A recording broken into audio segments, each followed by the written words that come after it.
এই যে দেখতে পাচ্ছেন এই পামিশগুলো, এগুলো দিয়ে কিন্তু পাও মাজা হয়। শীতের কালে পা ফাটে, এই জন্য এগুলো দিয়ে মাজা হয়।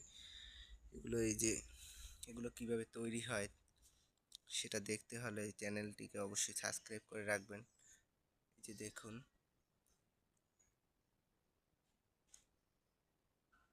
এগুলো আপনারা অবশ্যই কিনে থাকেন বাজার থেকে, কিভাবে তৈরি হয় সেটা কিন্তু জানেন না। সেটা দেখতে হলে আমার চ্যানেলটা অবশ্যই ফলো দিয়ে রাখবেন। এই যে দেখুন, অনেক আমিষ রয়েছে, এটি দিয়ে শীতকালে পা মাজা হয়, বুঝেছেন ভাইরা? তাই অবশ্যই চ্যানেলটিকে সাবস্ক্রাইব করে রাখুন এখনই।